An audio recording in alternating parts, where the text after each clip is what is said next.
From Chicago studios, this is the Muslim News on Muslim Network TV. Assalamu alaikum, I'm Samana, Siddiqui. First, the headlines. Al-Jazeera accuses Israel of killing its journalist Shireen Abu Akleh. Kashmiri photojournalist Sana Irshad Mattoo wins Pulitzer Prize. 1 in 3 people worldwide could become climate migrants by 2070. Afghan women protest Taliban decree to cover faces. U.S. homicide rate from gun violence rose 35% in first year of pandemic. Biden administration unveils deals to lower internet costs. Our top story tonight. On Wednesday, Israeli soldiers shot and killed veteran Al-Jazeera journalist Shireen Abu Akleh in occupied Palestine. The 51-year-old journalist was wearing a clearly marked press vest and was standing with a group of journalists. She was shot in the face by a single bullet. Another Palestinian journalist who was standing with her, Ali Al-Samoudi, was wounded in the back but is in stable condition. Al-Samoudi told BBC Radio that there were no Palestinians present where journalists, all marked with press vests, had gathered to film an Israeli army operation. But he said Israeli soldiers suddenly shot at the journalists without asking them to leave or to stop filming. Israeli forces later raided Abu Akleh's home in occupied East Jerusalem, confiscating Palestinian flags and preventing the playing of nationalistic songs. In a statement, Al Jazeera said Abu Akleh was assassinated in cold blood. Amnesty International called for an end to Israel's unlawful killings and other crimes of apartheid against Palestinians. Saleh Higazi, the watchdog group's deputy director for the Middle East and North Africa, said the killing of veteran journalist Shireen Abu Akleh is a bloody reminder of the deadly system in which Israel locks Palestinians. Abu Akleh was a Palestinian Christian who said she chose journalism to give a voice to people. U.S. Ambassador to Israel Tom Nides said he was very sad to learn of Abu Akleh's death and that he encouraged a thorough investigation.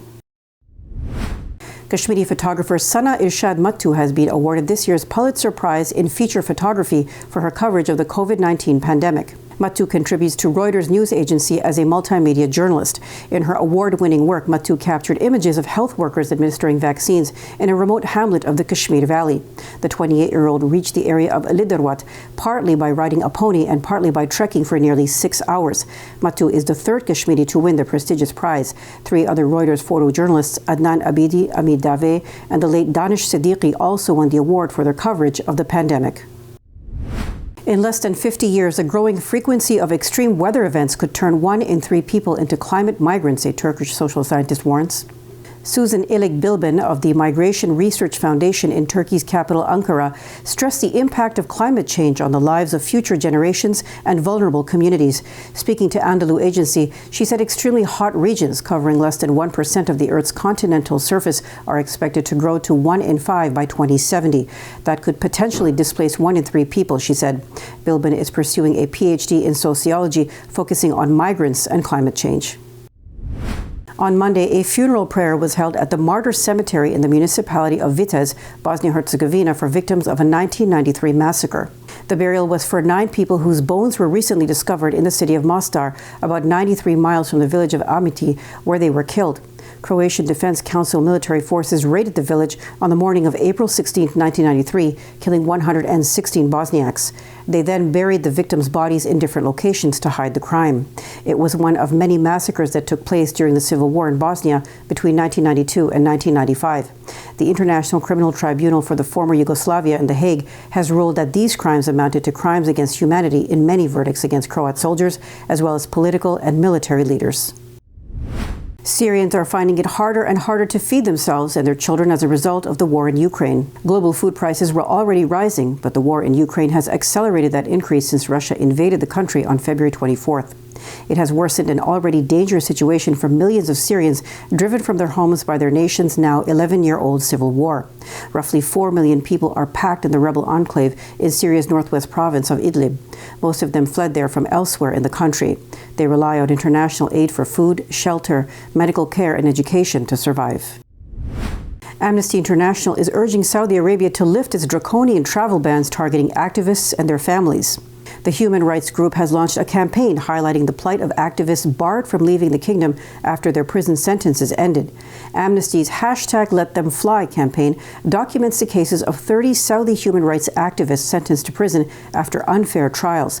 It also documents 39 cases of activists' relatives also under travel bans.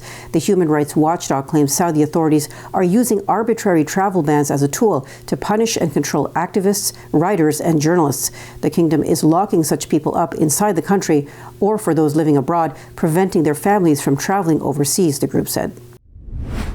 On Tuesday, about a dozen women protested in Afghanistan's capital, Kabul, against the Taliban's new edict requiring women to fully cover their faces and bodies in public. The country's supreme leader and Taliban chief Hibatullah Akhundzada issued the mandate over the weekend. He ordered women to cover up fully, ideally with the traditional burqa. It is the latest in a series of restrictions in Afghanistan. The new interim government has rolled back marginal gains made by women after a U.S.-led invasion toppled the first Taliban regime in 2001. Protesters, many with uncovered faces, chanted "Justice, justice," and "Burqa is not our hijab." Their march was halted after a short procession by Taliban fighters who also obstructed journalists from reporting on the event. The Biden administration is unveiling deals to lower internet costs. Details after this short break, so stay tuned, and we'll be right back after these messages.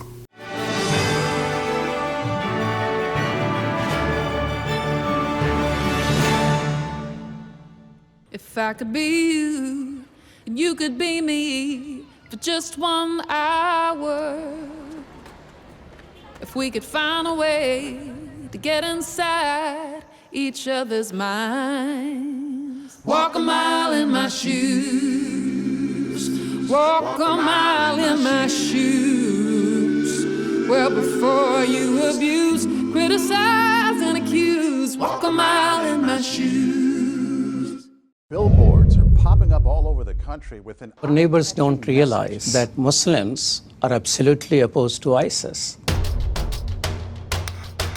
Salam. My name is Abdul Malik Mujahid.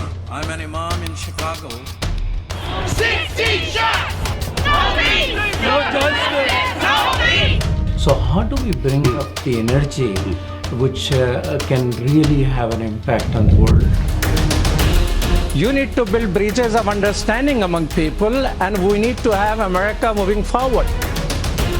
That lesson learned have brought the strength of humanity to America, which is the diversity. Mujahid Talks, only on Muslim Network TV. Faithfully connected.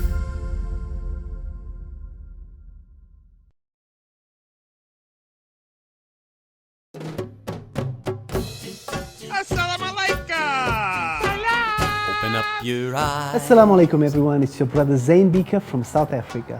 One of the first educational programs ever produced for Muslim children was the ever popular Adam's World series.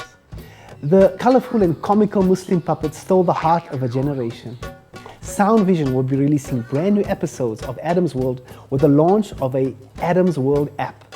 Subscribers will enjoy new Adam's World episodes as they are released, as well as all the classic episodes of Adam's World. So visit adamsworldapp.com now to learn more, subscribe and enjoy new adventures of Adam and his friends. And let's keep helping tomorrow's Muslims today.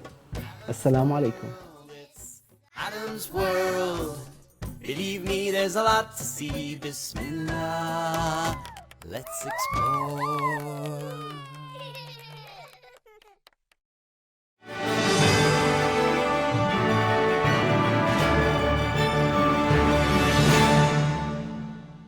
Welcome back.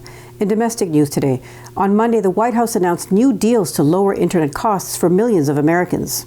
The bipartisan infrastructure law aims to create the Affordable Connectivity Program that will reduce internet service costs for millions by up to $30 per month or $75 a month on tribal lands. The administration said it has secured commitments from 20 leading American internet providers to either increase speeds or cut prices. That includes AT&T, Comcast, and Verizon, which cover more than 80% of the U.S. population across urban, suburban, and rural areas. Eligible households will be able to sign up and get details about the program on getinternet.gov and find participating internet providers in their areas. The Detroit Opera is closing its current season with a production that tells the story of one of America's most significant black figures. X, The Life and Times of Malcolm X, depicts the life of the African-American Muslim leader and human rights activist. It is coupled with the melodic sounds of Pulitzer Prize-winning composer Anthony Davis. The opera is directed by Robert O'Hara and conducted by Kazim Abdullah. It details the rise and fall of one of history's most influential black men. covering his early life in a Lansing, Michigan prison to his introduction to the Nation of Islam. It is told through an Afrofuturism lens with musical notes from swing, scat, and modal jazz. Gun homicides in the U.S. reached their highest level in more than 25 years during the COVID-19 pandemic, according to a report by the Centers for Disease Control and Prevention, or CDC. Over 19,000 people were killed by guns in 2020, compared with more than 14,000 the year before. Nationwide, homicides from gun violence increased 35% during the first year of the pandemic to the highest level since 1994. Gun violence rose among people of every age in most racial groups, for men and women, in cities and in rural areas. Black Americans' homicide rate from gun violence increased nearly 40% to 26.6 per 100,000 people. That's about 12 times higher than the rate among white Americans. U.S. Immigration and Customs Enforcement, or ICE, is operating a digital surveillance dragnet able to access information about nearly every person in the United States. That's the finding of a 2-year investigation released on Tuesday by researchers from the Center on Privacy and Technology at Georgetown Law. The study, titled American Dragnet, Data-Driven Deportation in the 21st Century, found ICE's surveillance system crosses legal and ethical lines. The report said the agency leverages people's trust in state agencies and essential service providers, exploiting the information they provide to reunite with their families. Nina Wang, a policy associate at the center, told The Guardian even researchers were shocked by the scale of the surveillance. On Tuesday, a Florida man accused of killing a worker at a mosque near Sanford was indicted on a first-degree premeditated murder charge, the state attorney's office said. A Seminole County grand jury also indicted 38-year-old Ahmed Raslan on charges of burglary of a structure with battery and grand theft. Sheriff's police arrested Raslan on March 24th after he was shot by deputies in Indian River County. Investigators said he drove a stolen van there after the death of 59-year-old Mahmoud Al-Ta'i. Deputies said Raslan had broken into the Husseini Islamic Center near Sanford earlier in the day. The sheriff's office said Raslan believed he was told to come to the mosque by Julius Caesar. Investigators believe Raslan bludgeoned the victim to death with a shovel. He is being held without bond. No trial date has been set. Coming up next after the break is our in-depth analysis segment, so stay tuned, and we'll be right back after these messages.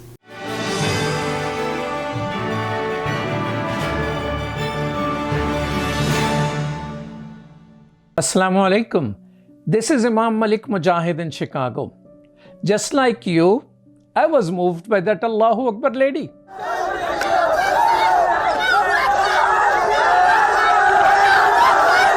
She stood her ground, fearful of none, for her hijab and for her education. Sisters and brothers, Indian Muslims are facing a genocide. India does not care for Muslim protesting, but it does care for the world opinion. Therefore, we must push the United Nations. The UN has a responsibility to protect. They must prevent genocide. Please sign this UN petition now. Get others to sign. It will help. Trust me, it will help. We need 1 million signatures, brothers and sisters. Please sign now.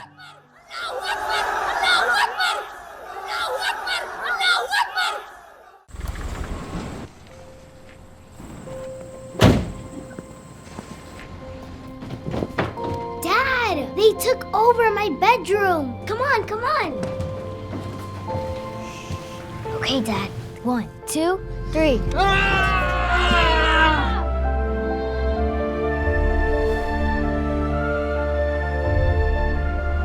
Dad!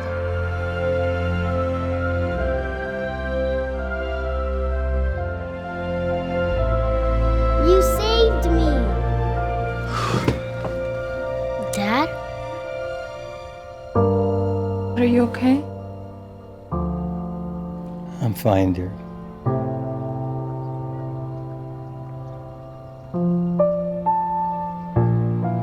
Your hero needs you now, and AARP is here to help. Find the care guides you need at aarp.org/caregiving. We are Justice for All. Headquartered in the heart of downtown Chicago, Justice for All is a global humanitarian initiative dedicated to raising awareness for human rights concerns impacting vulnerable minority groups. Our diverse team of staff and volunteers, led by Imam Malik Mujahid, work tirelessly to help Justice for All achieve their goals.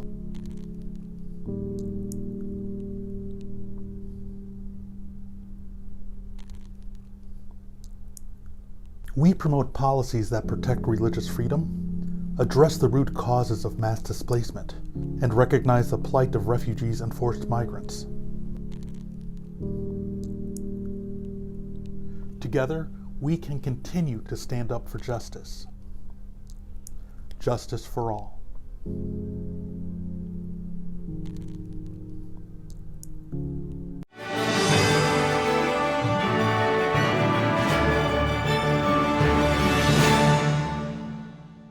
Welcome back. Here's our in-depth analysis segment. Let's watch. Thank you, Samana. Here in the US, coronavirus wave this fall could infect up to 100 million people, the administration says. To discuss this and more, we have with us Dr. Ali Mokdad. He is a professor of health metric sciences at the Institute for Health Metrics and Evaluation. Thank you so much for being with us here today, Dr. Mokdad. My pleasure. Assalamu alaikum. Alaikum assalam. So I'm going to first start. According to the United Nations, 15 million people have died globally from COVID-19. That's nearly 50% of those deaths that until now had not been counted were in India, according to the WHO, where 4.7 million people were reported to have died as a result of the pandemic. And now this tally is 10 times higher than the country's own official figures and almost a third of the global total. Why do the numbers vary so much? So what we know is COVID-19, there is something called excess mortality. And let me briefly say what they are. So you have people who are dying from COVID-19 and not being recorded as deaths from COVID-19 because of the systems in many countries are not able to capture deaths from COVID-19. People died, they've never been tested, and they died as a result of COVID-19, direct deaths from COVID-19. And there are also excess mortality due to more deaths due to the economic pressure, so mental health in many countries, not in India, but in many countries, excess due to drug, alcohol, and the most important part, there is excess deaths because people delayed medical care, especially in 2020 when the study is reporting on 2020. People were afraid to go to medical centers because of COVID-19, so they delayed medical care and they died as a result of COVID-19. And as we look at these numbers, let's look at the United States. 1 million plus have passed away. And now the administration is telling us that this fall, the virus could infect 100 million more people. Can you help us break down these numbers? Yes. So in the United States, we also have excess mortality from COVID-19, but not to the level that is being seen in India or any other country. We're doing much better in counting the actual deaths from COVID-19 in the United States. What you're looking at in next fall, because of seasonality of the virus, we're moving indoors. Right now, we're moving outdoors. They're more likely for infections to spread. But the most important factor is waning immunity. Right now, most of the people have been infected this winter by Omicron. By next winter, they would have lost their immunity because after 3 to 5 months, immunity starts declining against COVID-19. And the same from vaccines. After 6 months of your vaccination, immunity goes down and you could be infected. However, there'll be a rise in infection in winter, and also a rise of hospitalization and mortality, but not as much deaths and hospitalization compared to what we have seen with Omicron, simply because many people will have remembered through our B cells and that we have seen this virus before. They will start fighting this virus and they will not die from it, but they will be infected by it.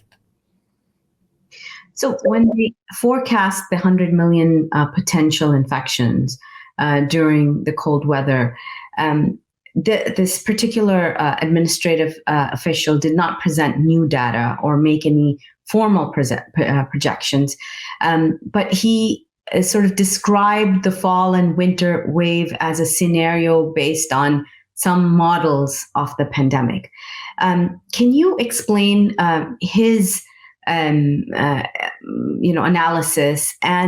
But you say that a winter surge is likely. So let me explain what we do here. We do these forecasts.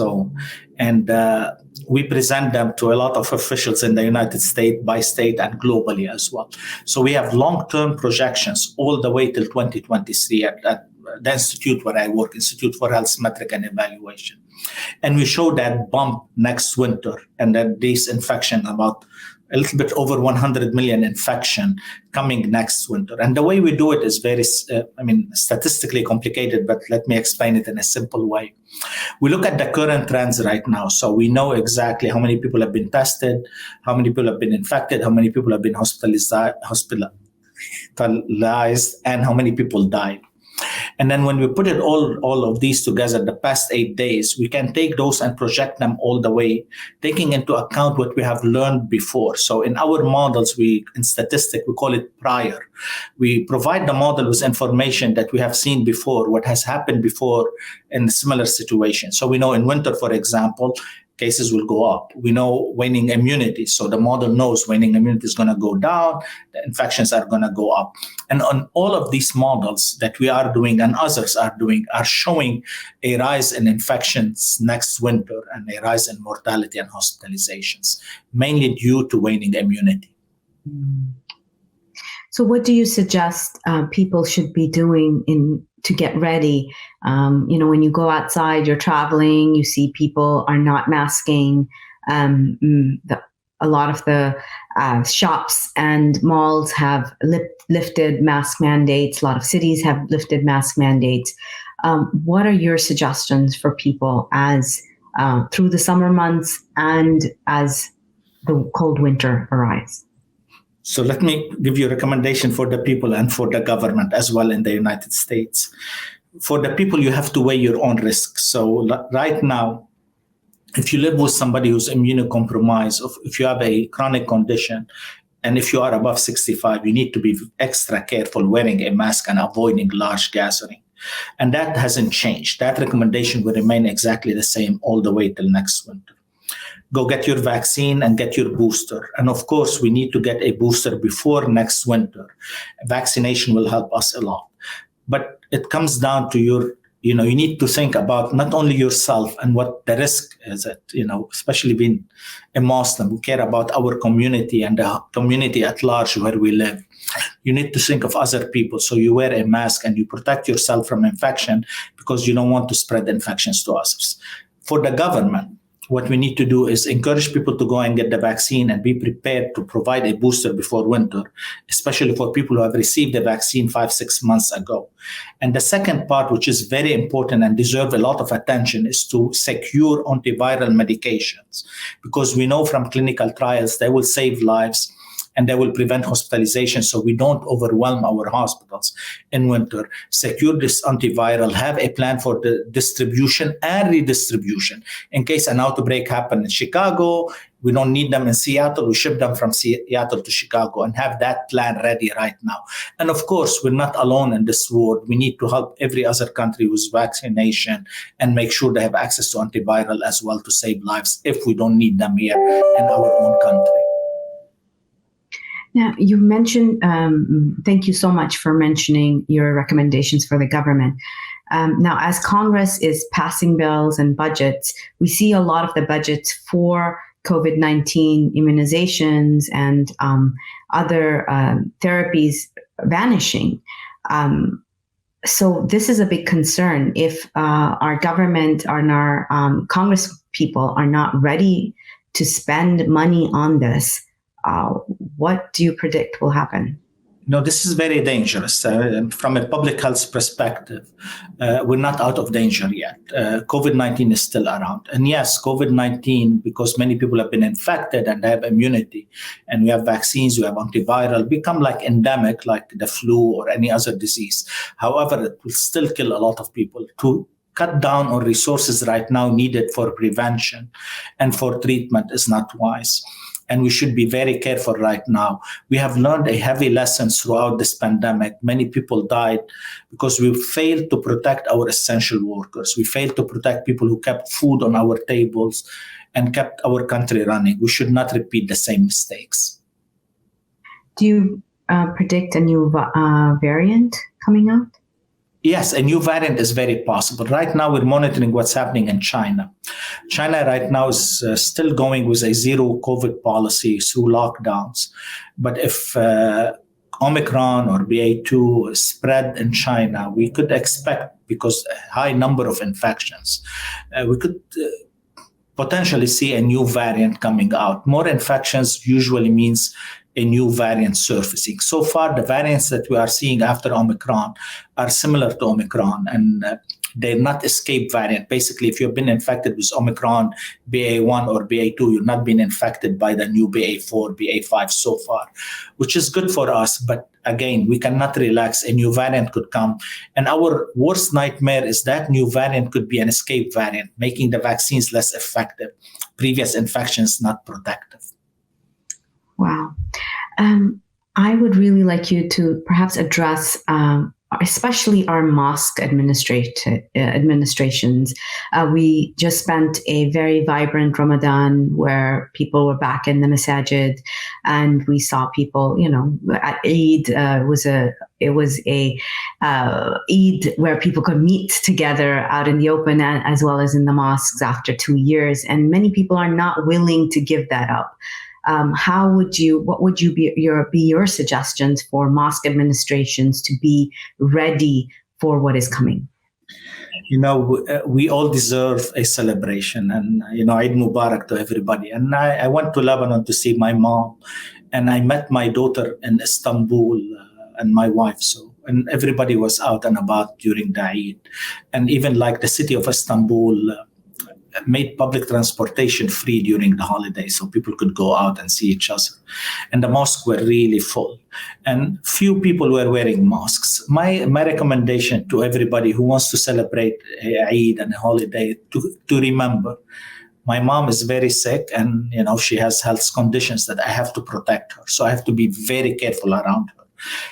When you go to a mosque, somebody's mom, somebody's brother, somebody's sister may need that protection, and you need to be very careful. So again, we need to celebrate. We deserve a celebration, but we need to be a good Muslim and protect each other and make sure whatever we do does not cause harm to anybody else. We can always celebrate at a later date, but we cannot afford to lose any member of our society, Muslim or non-Muslim. We need to be very careful. So yes, go back to your mosques, pray, do what you need to do, but be careful.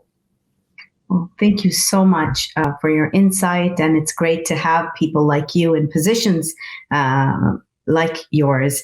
And it really helps, I believe, to have Muslims verify this, because we're still having COVID deniers sometimes in our communities, which is absolutely mind-blowing to me. Well, thank you so much, and back to you, Samana. Thank you. That's all from our Chicago studios tonight. Thank you for tuning in. You can find previous episodes and more on our YouTube or Facebook. For more content, keep watching Muslim Network TV or visit muslimnetwork.tv. Salam and good night.